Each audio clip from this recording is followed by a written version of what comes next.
മിശിഹായിൽ സ്നേഹമുള്ളവരെ, സ്നാപകയോഹന്നാനും ഈശോയും. സ്നാപകയോഹന്നാൻ ഈശോ വലിയവനാണ്, അവൻ വളരണം, ഞാൻ കുറയണം എന്ന് പറയുന്ന തിരുവചന ഭാഗങ്ങളാണ് നമ്മളിന്ന് വിചിന്തനത്തിനെടുക്കുക. വിശുദ്ധ യോഹന്നാൻ അറിയിച്ചത് സുവിശേഷം 3-ാം അധ്യായം 22 മുതൽ 31 വരെയുള്ള വചനങ്ങളിൽ നമ്മൾ കാണുന്ന രംഗം ഇത് തന്നെയാണ്. യേശുവും സ്നാപകയോഹന്നാൻ ഈശോയെ അവൻ വളരണമെന്ന് പറഞ്ഞ് ആശംസിക്കുന്നതായിട്ട് നമ്മൾ കാണാൻ സാധിക്കും. പ്രിയപ്പെട്ടവരെ, ഇന്നത്തെ ലോകത്തിൽ നമ്മളായിരിക്കുന്ന സാഹചര്യത്തിൽ നമ്മുടെ ജീവിതത്തെ നമ്മൾ എടുക്കുമ്പോൾ നമ്മുടെ സുഹൃത്ത്, നമ്മുടെ സഹപാഠി, നമ്മുടെ ബന്ധു ഒരു നല്ല നിലയിലെത്തുന്നത് കാണുമ്പോൾ നമ്മൾ ശരിക്കും അവൻ വളരട്ടെ എന്ന് ആത്മാർത്ഥമായിട്ട് ആശംസിക്കുന്നവരാണോ? അവരുടെ വളർച്ച കണ്ടിട്ട് അസൂയയോടെ അവൻ വളർന്നു പോയല്ലോ എന്നോർത്ത് നമ്മൾ അസ്വസ്ഥരാകുന്നവരാണോ? പലപ്പോഴും നമ്മൾ രണ്ടാമത്തെ സ്ഥാനത്താണ് ഇരിക്കുന്നതല്ലേ? ഇന്നത്തെ ലോകം സ്വാർത്ഥത നിറഞ്ഞ ലോകമാണ്. എനിക്ക് എല്ലാം കിട്ടണം, ഞാൻ വളരണം, മറ്റുള്ളവർ വളരാൻ പാടില്ല, മറ്റുള്ളവരെല്ലാം എൻ്റെ മുമ്പിൽ കൈകെട്ടി നിൽക്കുന്നവരായി, മുട്ടുമുടക്കി നിൽക്കുന്നവരായിട്ട് ആയിരിക്കുന്നത് കാണാനാണ് നമ്മളെല്ലാവരും ആഗ്രഹിക്കുന്നത്. നമ്മുടെ ഒരു ബലഹീനമായിട്ടുള്ള മനോഭാവമാണ്, കുറവുള്ള ഒരു മനസാക്ഷിയാണ് നമ്മുടെ മനസാക്ഷി. അതിൻ്റെ അടയാളമാണ് ഇപ്രകാരം നമ്മൾ ചിന്തിക്കുന്നത്.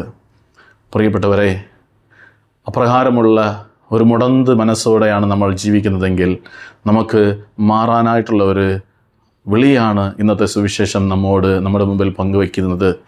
സ്നാപകയോഹന്നാൻ്റെ വചനങ്ങൾ 3-ാം അധ്യായം, യോഹന്നാൻ്റെ സുവിശേഷം 3-ാം അധ്യായം 30-ാം വചനത്തിൽ അവൻ വളരുകയും ഞാൻ കുറയുകയും വേണമെന്ന് പറഞ്ഞുകൊണ്ട് സ്നാപകൻ തന്നെ വിനയപ്പെടുത്തുന്ന, എളിമപ്പെടുത്തുന്ന രംഗം നമുക്ക് കാണാം. അപ്രകാരമായിരിക്കാനായിട്ട് നമ്മോട് ദൈവം ആവശ്യപ്പെടുകയാണ്. എന്തുകൊണ്ടെന്നാൽ തന്നെത്താൻ താഴ്ത്തുന്നവൻ ഉയർത്തപ്പെടും, തന്നെത്താൻ ഉയർത്തുന്നവൻ താഴ്ത്തപ്പെടും.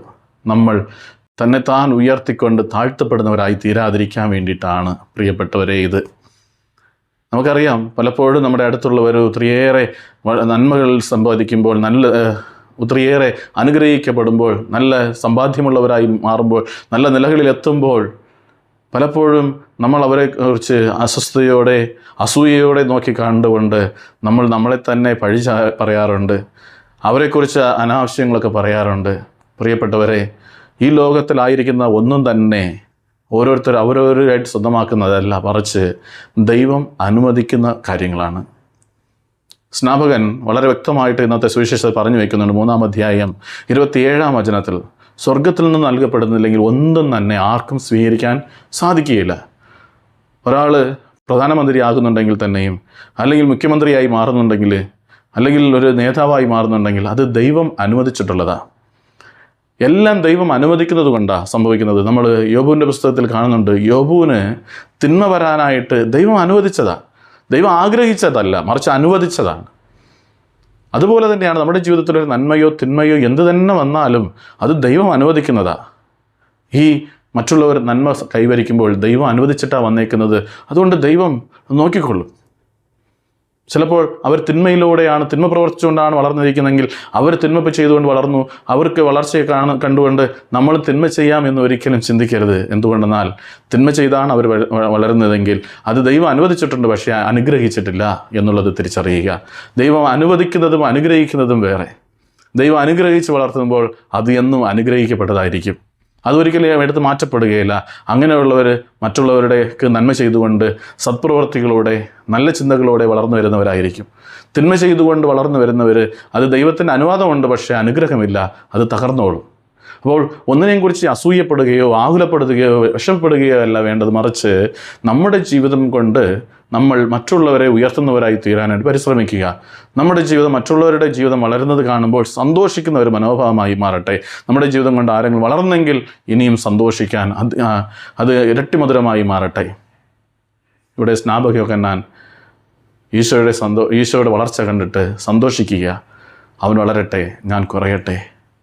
അപ്രകാരം അവൻ തന്നെ താഴ്ത്തുമ്പോൾ അവൻ ഉയർത്തപ്പെടുന്നത് നമുക്ക് കാണാൻ സാധിക്കും. പ്രിയപ്പെട്ടവരെ, ഈശോ പറഞ്ഞു വയ്ക്കുന്നുണ്ട്, സ്ത്രീയിൽ നിന്ന് ജനിച്ചവരിൽ സ്നാപകനെ പോലെ വലിയവർ ആരുമില്ല.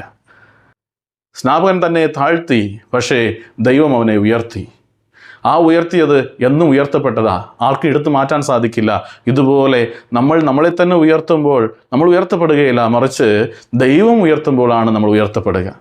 നമ്മൾ നമ്മുടെ അധ്വാനം കൊണ്ട് നമ്മൾ കഷ്ടപ്പെട്ട് നമ്മളെ തന്നെ ഉയർത്തിക്കൊണ്ടിരിക്കുകയാണെങ്കിലേ അത് ഉയർത്തുന്നതിന് പരിധിയുണ്ട്. പലരും തന്നെ പ്രശംസിക്കാനും മറ്റുള്ളവർ തന്നെ പ്രശംസിക്കുന്നത് കേൾക്കാൻ വേണ്ടിയിട്ട് ആഗ്രഹിച്ചുകൊണ്ട് തങ്ങളുടെ സമ്പത്ത് കൊണ്ട് അല്ലെങ്കിൽ തങ്ങളുടെ കായിക അഭ്യാസം കൊണ്ട് പല കാര്യങ്ങൾ ചെയ്യുന്നത് കാണാം. കുറച്ച് കഴിയുമ്പോൾ ഇതൊക്കെ നിന്നു പോകും. കാരണം ഇതൊക്കെ നമ്മൾ ചെയ്തുണ്ടാക്കിയതാണ്.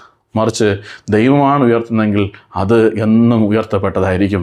സ്നാപകനെ ദൈവം ഉയർത്തി, ഇന്നും അദ്ദേഹം ഉയർത്തപ്പെട്ട അവസ്ഥയിലാണ് ഇരിക്കുന്നത്. എന്നാൽ സ്നാപകൻ തന്നെ ചെയ്തതോ തന്നെ താഴ്ത്തുകയാണ് ചെയ്തത്. ഞാനൊന്നുമല്ല, അവൻ വളരണം. നമ്മളും ദൈവത്തിൻ്റെ മുമ്പിലായിരുന്നു കൊണ്ട് ദൈവത്തിൻ്റെ മഹത്വത്തിനായിട്ട് വിട്ടുകൊടുത്തുകൊണ്ട് ദൈവം അനുഗ്രഹിക്കുന്നതിലൂടെ അനുവദിക്കുന്നതിലൂടെ മറ്റുള്ളവർ വളരുന്നത് കാണുമ്പോൾ സന്തോഷിച്ചുകൊണ്ട് ദൈവം തന്നു, ദൈവം എടുത്തു, ദൈവത്തിൻ്റെ നാം മഹത്വപ്പെടട്ടെ എന്ന് പറയുന്ന യോബുവിനെ പോലെ നമ്മുടെ ജീവിതത്തിലും നാം മറ്റുള്ളവർക്കാണേലും അത് ദൈവം കൊടുക്കുന്നതാണ് എന്നുള്ള ബോധ്യത്തോടെ, എൻ്റെ ജീവിതത്തിലാണെങ്കിലും അത് ദൈവം തരുന്നതാണ് എന്നുള്ള ബോധ്യത്തോടുകൂടെ ദൈവത്തിന് എല്ലാത്തിനും മഹത്വം കൊടുത്തുകൊണ്ട് ദൈവത്തിന് വിധേയപ്പെട്ടായിരിക്കാൻ നമുക്ക് പരിശ്രമിക്കാൻ പ്രിയപ്പെട്ടവരെ.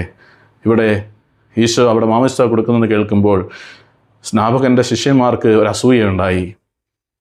നിൻ്റെ കൂടെ ഉണ്ടായിരുന്നവൻ, നീ ആരെക്കുറിച്ച് സാക്ഷ്യപ്പെടുത്തിയോ അവൻ അവിടെ മാമോദിസ കൊടുക്കുന്നു എന്ന് മാത്രമല്ല, എല്ലാവരും അവൻ്റെ അടുത്തേക്ക് പോകുന്നു എന്നുള്ള ഒരു അസൂയയുടെ ഒരു സ്വരം അവിടെ ഉണ്ടാകുന്നുണ്ട്. പ്രിയപ്പെട്ടവരെ, ഈ മറ്റുള്ളവർ അവൻ വളരട്ടെ ഞാൻ കുറയട്ടെ എന്ന് പറയുന്ന സ്നാപകനെ പ്രലോഭിപ്പിക്കാനായിട്ട് ശിഷ്യന്മാരെത്തി.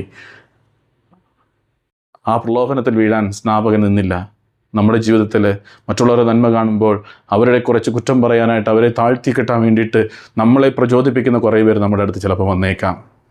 അങ്ങനെ വരുന്നവരുടെ സ്വരത്തിന് നമ്മൾ വീണു പോകാതിരിക്കാൻ ദൈവത്തോട് ചേർന്ന് നിന്നുകൊണ്ട്, ദൈവജനത്തോട് ചേർന്ന് നിന്നുകൊണ്ട്, പരിശുദ്ധാത്മാവിൻ്റെ സ്വരം സ്വീകരിച്ചുകൊണ്ട്, പരിശുദ്ധാത്മാവിൻ്റെ സ്വരം കേട്ടുകൊണ്ട് ജീവിക്കുന്ന ഒരു ജീവിതം, ഒരു ക്രിസ്തീയ ജീവിതം നമുക്ക് സ്വന്തമാക്കാം. ദൈവം നമ്മെ അനുഗ്രഹിക്കട്ടെ.